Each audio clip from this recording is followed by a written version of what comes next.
So, this is my Aunt Florence, the oldest living member of my family, and I'm going to ask her a few questions.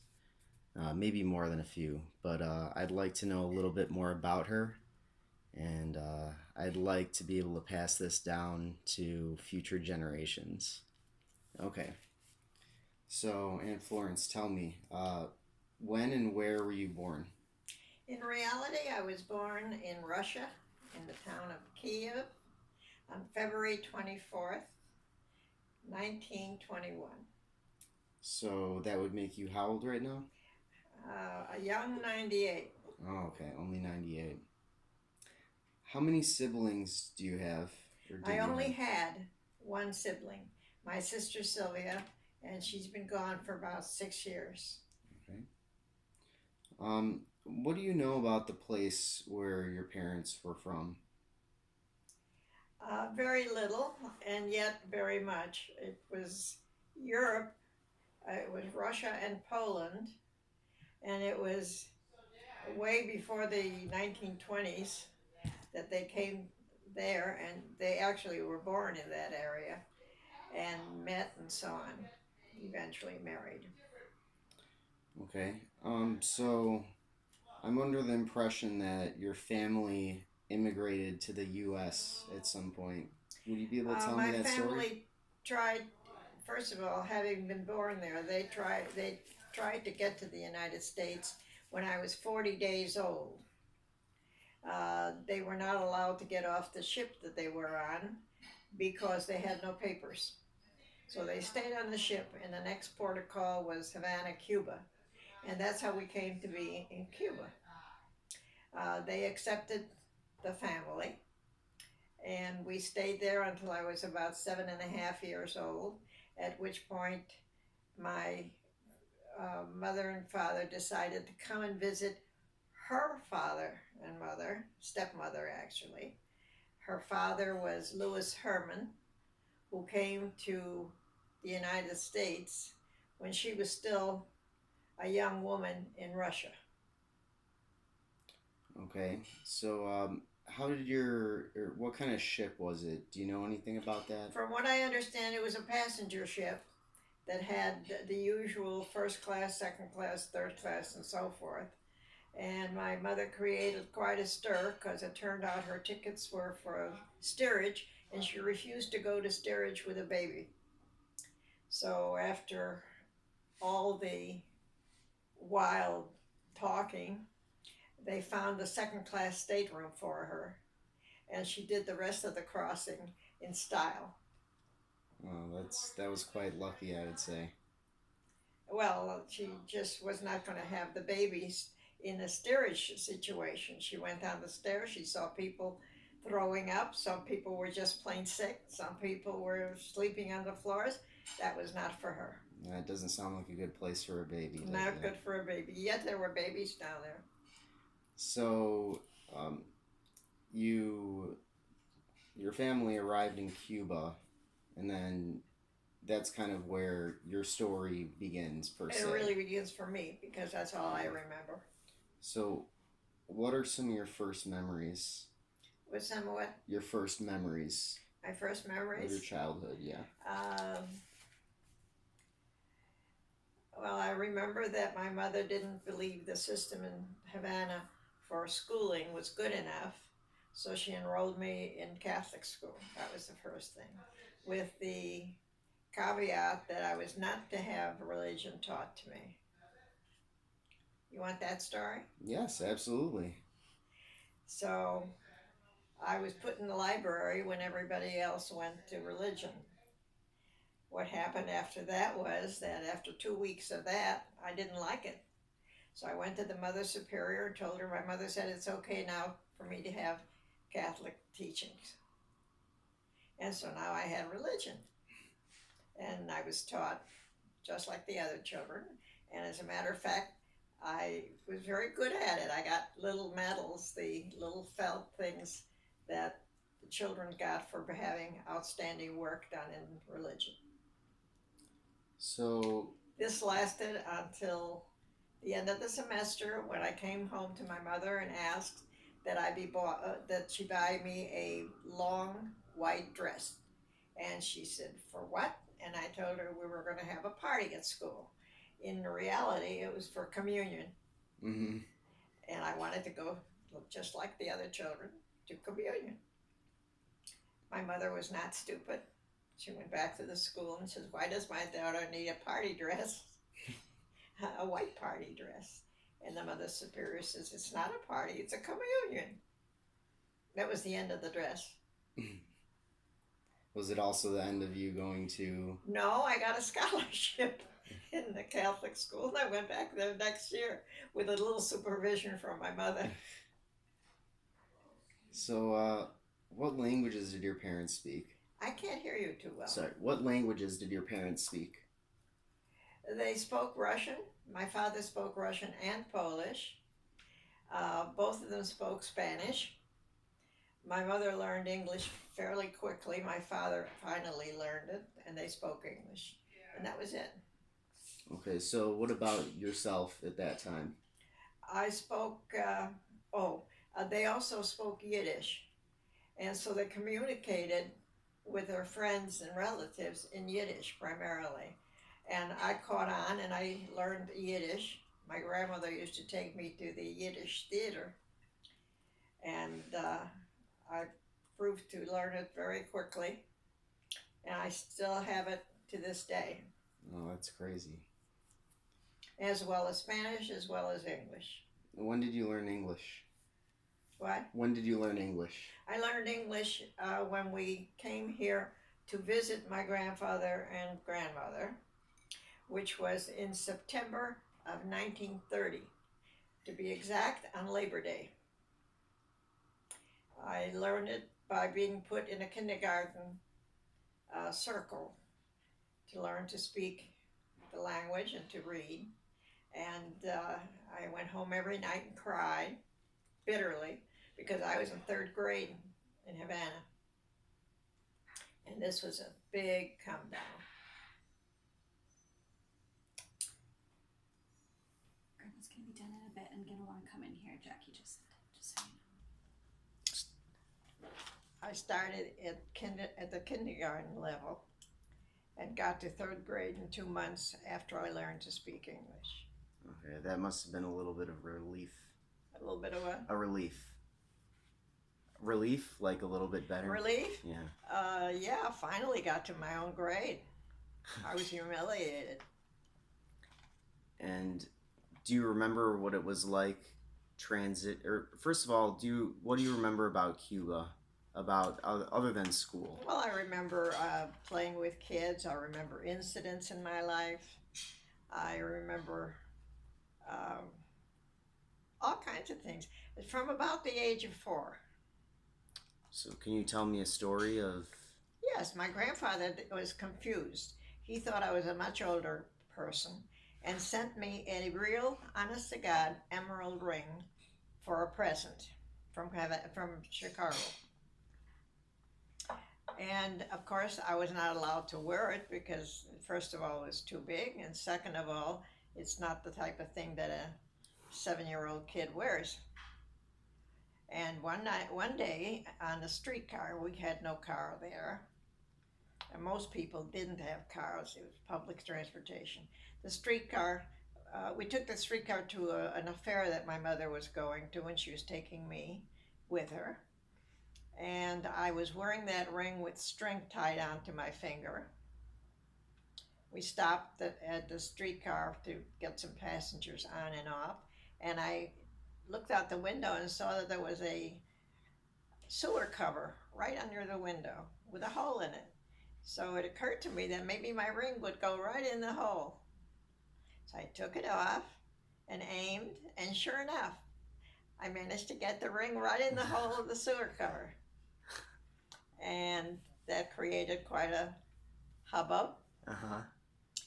The streetcar had to stop. We had to get the sewer people and so forth, but there was running water in there, and the water just took the ring wherever it was going. I never got the ring back. That was the end of it. That was a delightful thing for a child to do. I'm sure your My mother parents loved were it. happy. Yeah. Okay. Let's see what else.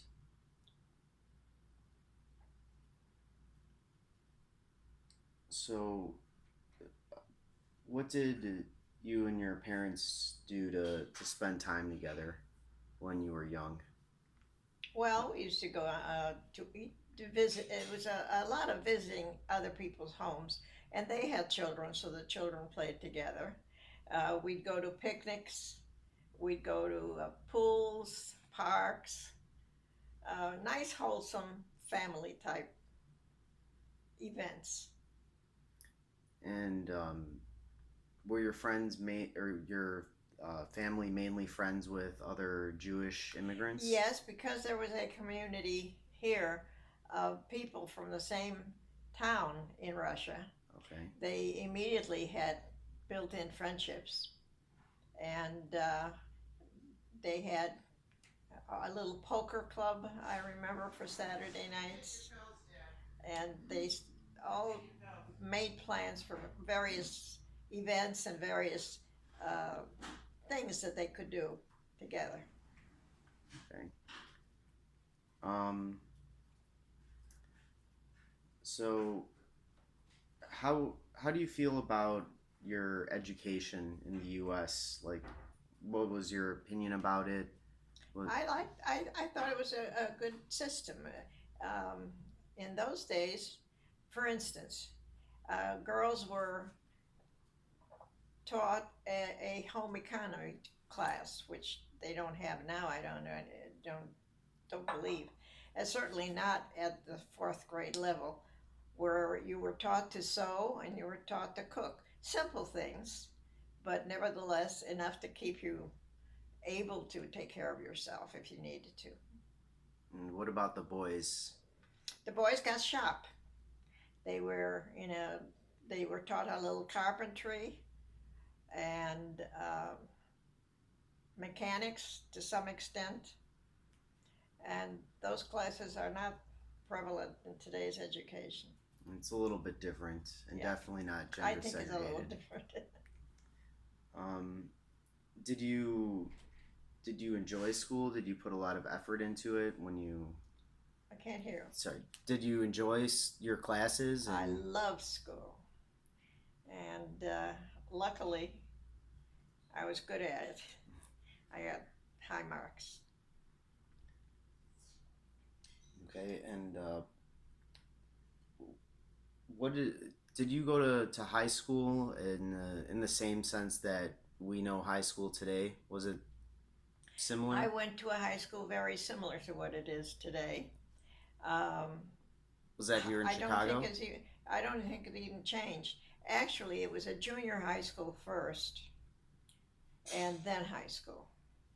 And this was in Chicago? And this was in Chicago. I went to Amundsen, which was at Damon and Foster. That was both junior and senior high school because this building was big enough to house both schools. So what year did you graduate high school then? What did I do in high school? What year did you graduate? I graduated in 39, 39. February of 39. So That's 1939. uh, that leads me to a second thought I had. What was life like here during the Second World War? By that time, it was already the 40s.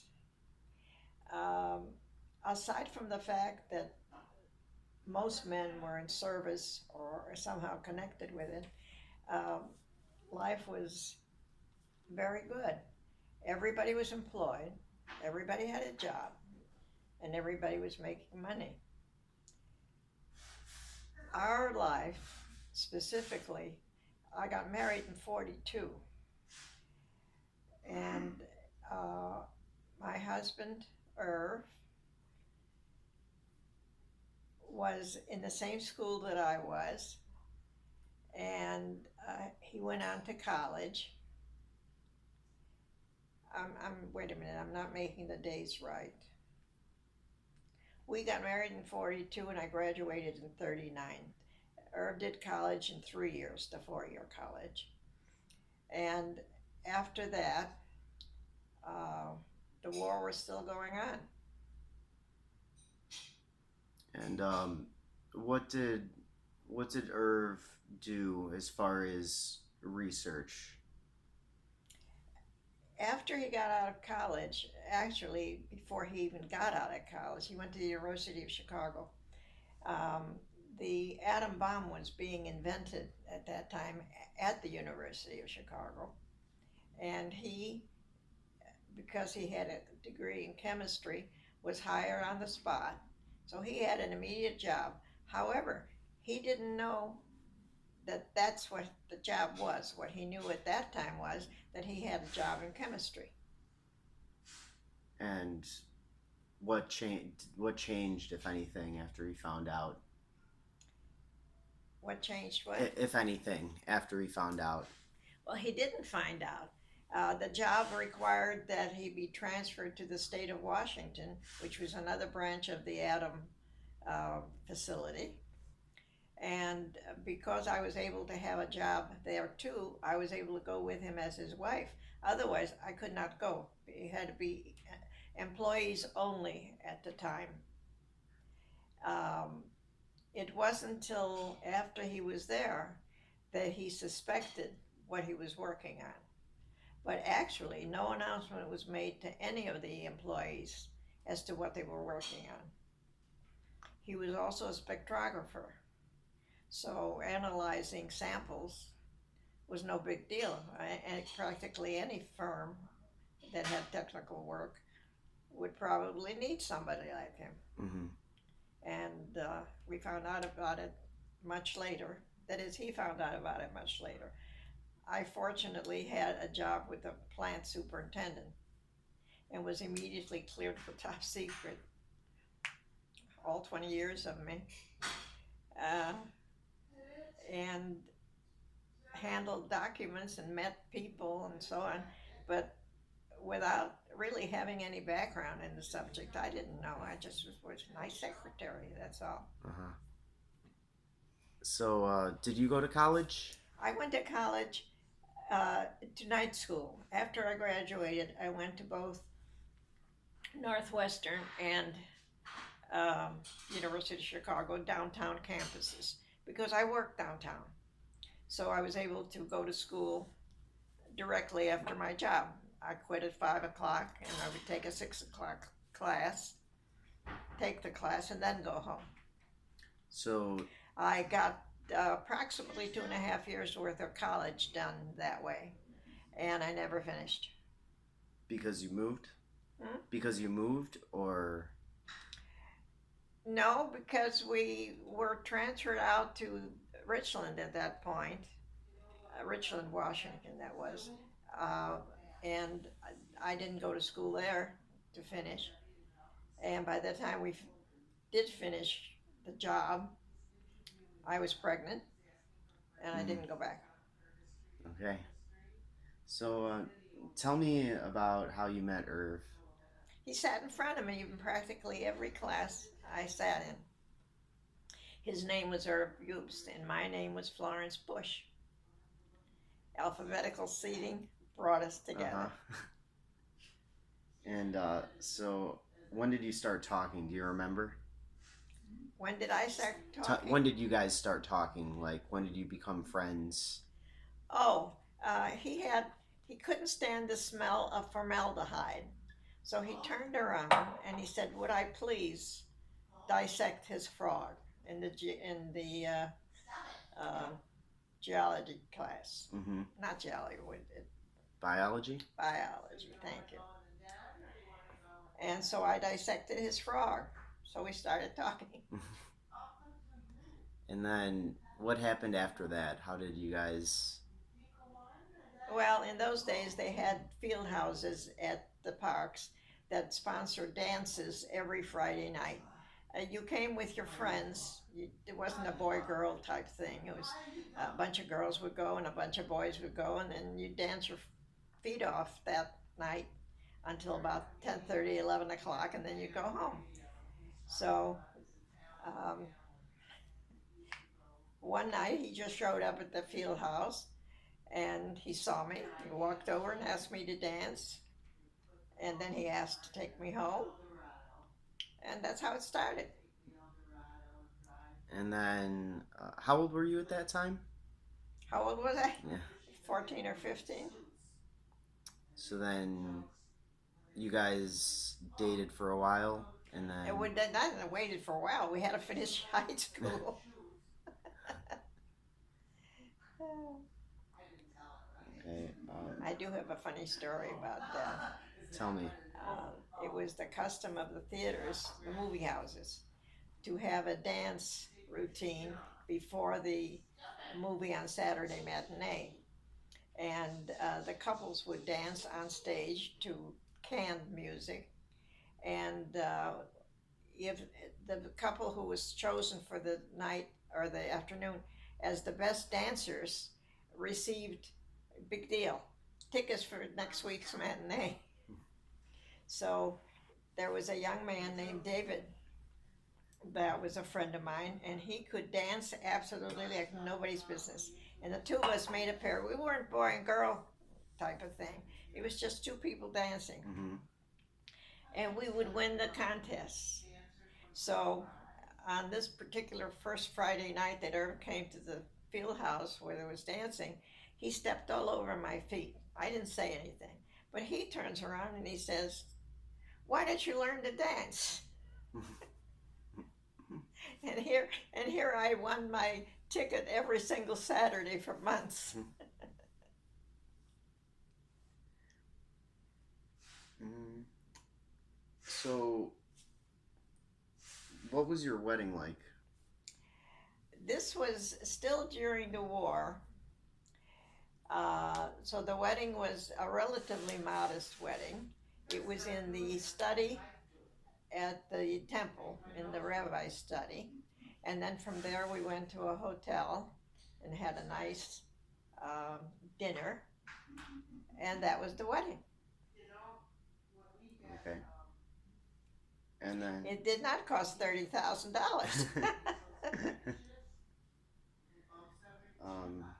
Another subject. When did you learn to drive? What was your first car? When did I first learn to drive? Yeah. Irv's father had a car. They were fairly well off, his family. And on Sunday morning, Irv was permitted to have the car on his own for 2 hours. Believe it or not, that's how I learned to drive. He would come, pick me up, take me to a deserted area with streets, and teach me to drive. My family did not have a car. How come? First of all, it was a tremendous luxury. Second of all, we were poor. My father was a shoe repairman, although in Europe he was a custom shoe maker. He manufactures the shoes, and he had a connection to the Tsarist army, so he made the boots. So he was well off there, but that did not happen when he came to Chicago. What about in Cuba? What did he do in Cuba? He had a factory for huaraches. You know what huaraches are? Those are the leather little sandals that all the natives in the tropical countries wear. He was very well off there. Did very nicely. I know there are a lot of things that are different, but what do you think some of the things that are the most different today than when you were growing up? I know it's a very broad question, but it is a broad question. Obviously today there's computers, but I'm referring well, I more think to computers people. is probably the most astounding difference. Everybody has a computer. The second thing is cars, strangely enough. People didn't all have cars like they have today. I think food is different. How so? Uh, people used to cook every single night. Nobody went out to dinner. I mean, going out to dinner was a huge uh, gift, actually. Maybe for a wedding, but otherwise you didn't go to a restaurant readily. And going to restaurants is something very common and ordinary today, and I like it. Do you think it had something to do with the cost, I or think it had a great deal to do with the economy. And the other thing was because my parents were immigrants, they had friends who were immigrants, and I think the immigrants didn't participate in a lot of the activities that natives did, Americans did. They so still brought a lot of their European habits with them. so would you say that in high school you felt like more American than anything, or do you I feel? felt American right away. As soon as I learned to speak English, I was American Uh huh. because I was able to mix with the group and understand what was going on.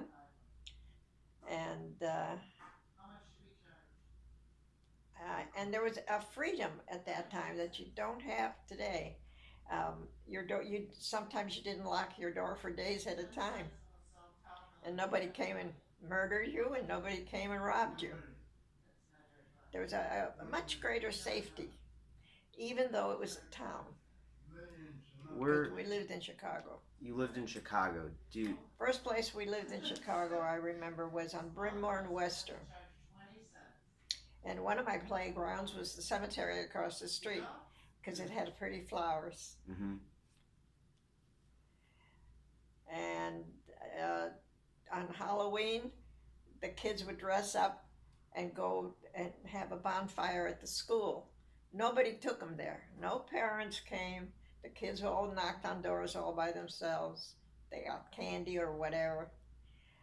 There was a greater safety and a greater community feeling than there is today. You wouldn't send out a 6-year-old trick and treating by himself, would you? No, I No. don't think so. So, uh, at what age were you allowed to basically go anywhere, or like, To I go guess where? I'm trying to get an idea of like your freedom as a child. Like, when were you allowed to do things on your own, or when were you allowed to Well, go my out on your mother own? was really an advanced individual. She was not a stick in the mud type. A couple of things. She thought education was the most important thing you could have, and reading was very vital. She had read practically everything in the libraries in Europe when she was a child and when she lived there. And she wanted me to read the same books. She wanted me to read Dostoevsky, and she wanted me to read books of that ilk. But she didn't know how to translate it. So she took me downtown to the big public library in Chicago and got a clerk. And I was a translator. She told me what books she wanted, and I told the translator, and she looked them up in the card catalog. And we went home with a pile of books and a list of additional books to read in the future. So that was, I remember that as an important incident in my life, reading these tomes actually. And I wasn't very old, I was maybe 12. Anna Karenina and all the rest of the books. So, what do you think the most important thing that your parents taught you was? The most important thing That your parents taught you? that my parents taught me, independence. Don't think that somebody else is going to do it for you or get it for you. You're going to do it yourself and you're going to get it yourself. Um,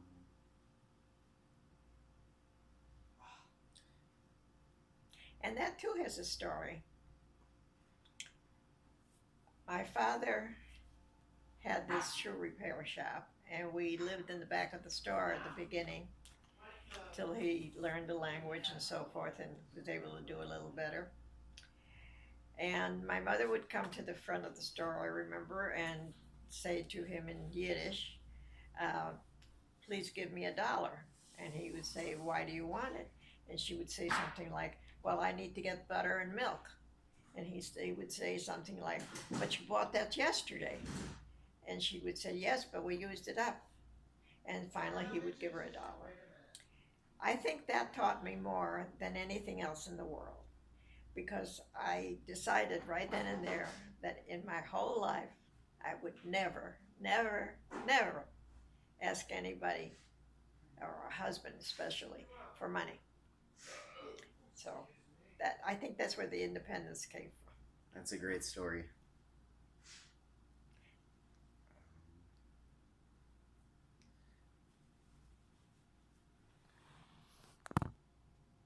So, can you tell me a little bit more about the freedom or the basically the differences between today and back then? Like when you were a child, um, You were allowed to play on the streets until dark.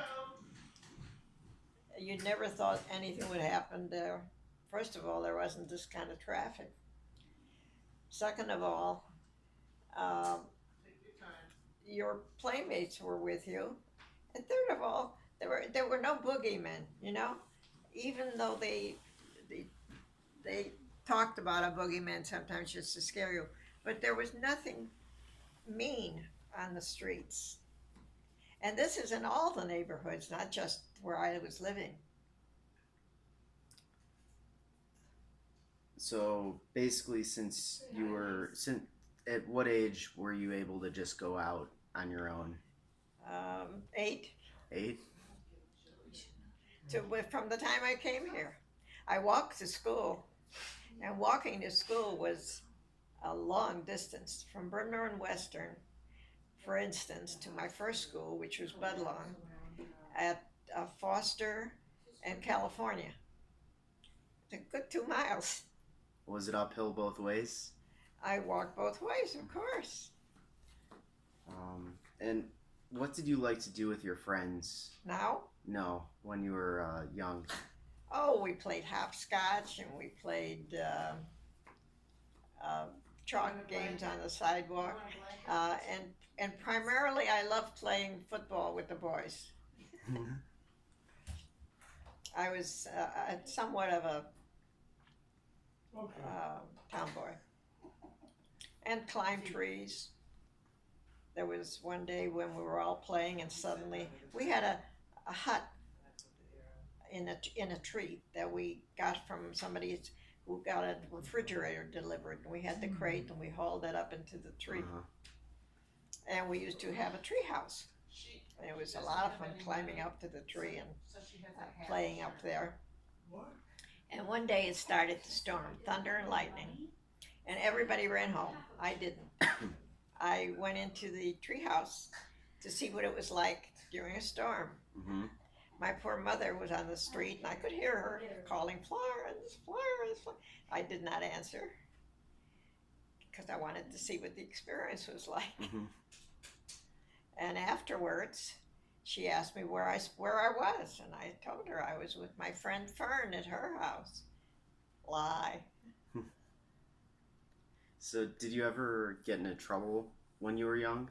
Yes, I got in trouble in Havana once and never again in that respect. I had a little girlfriend who came from a very elite family, and she had a dollhouse that was big enough for the children to go into. And in that house, the dollhouse, she had a painting of Fragonard's Blue Boy, which I didn't know what it was then, but that subsequently found out. And I adored it. I used to sit in front of it. It was hung over a little buffet. I used to sit in front of it and just stare because I thought it was so beautiful. One day, I picked it up and put it in my pocket and went home with it. And when I got home, I put it in my room, and my mother asked where I got that, and I told her.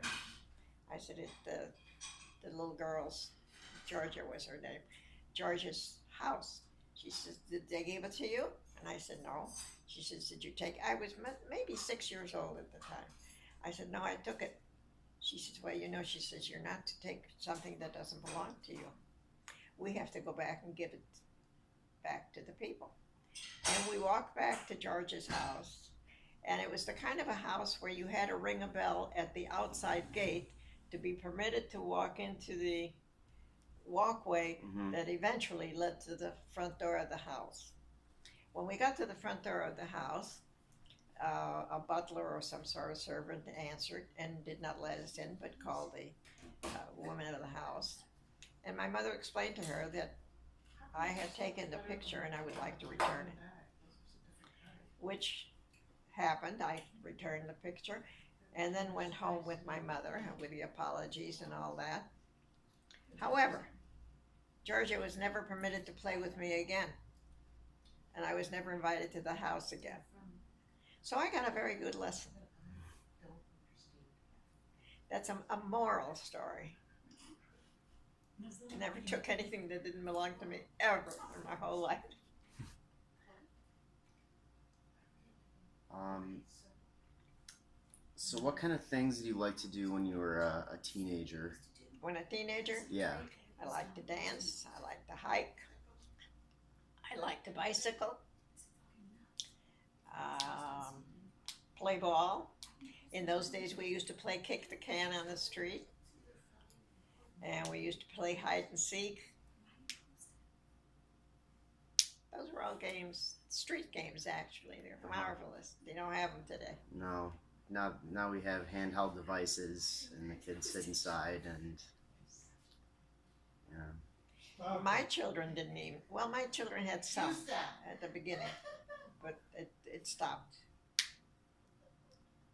Um, what do you remember about racism when you were growing up, or Having been brought up in Cuba where there was no color line, my best friend was a little black girl. So I didn't have it personally. When I saw it in somebody else, I thought that they were maybe sick or something, that something was wrong with them, which of course is the truth. But it took me a long time to realize that a lot of people are racist, whether it's for one type of thing or another, whether it's black or brown or yellow or whatever. Um, I simply just didn't associate with people like that if I could avoid it. so? Would you say that there was? How did the anti-Jewish sentiment in those days compare? You know, in Havana, they thought that Jews had horns. The reason they thought that, maybe you remember, Da Vinci had a carving of the Pieta, and not next to the Pieta, there was a carving of a Jew, and the Jew had horns because that's what they believed. The Catholics believed the Jews were animals of some sort, and you could see the horn projecting from the hair. Um, so when I would tell them that I was Jewish, the first thing they would say to me is, "Where are your horns?" And then I would say to them, "Jews don't have horns. That's ridiculous." And they would be. Sometimes they believed me, and sometimes they didn't. Because who are you going to believe? You're going to believe a little Jewish girl, or are you going to believe your Catholic teacher? But here in this country, that never came up. I We lived in a non-Jewish neighborhood most of our lives. I had some Jewish friends, but I had mostly non-Jewish friends. To such an extent that when I got to be 13 years old, I was crazy about a little boy who was a Swede, blonde. And at that point, my mother picked up and moved to Albany Park, which was a Jewish community, because she didn't want me to make a wrong choice. So, were your parents really religious? Were they religious? Yeah. Uh, Holiday religious, not not orthodox in any fashion, or even really conservative. when the time came to do it for myself, we were uh, Reformed Jews. Did you have a bat mitzvah? We had a bar mitzvah for David, and we had confirmation for the girls and David, but that's it. No bas mitzvahs, and I certainly didn't have one. I didn't have time to have one. As far as things that happened in like U.S. history, things that happened, international relations or conflicts or things that something like the civil rights movement. What do you remember about that? I know it's a very broad question, but Well, I do remember that presidential elections were something definite in my life. I knew who was running and I knew whether they were elected or not. I think Roosevelt was the epitome of the best one I've known up to that point where I was a child, because he was in 33. Um, I don't think I was politically active. Let's put it that way. so like you didn't follow the news much. No, my family was Democrat, voted Democrat straight, and there wasn't much discussion about that. They just felt that the Democrats were better for the poor people than the Republicans, and that was about it. I still think so.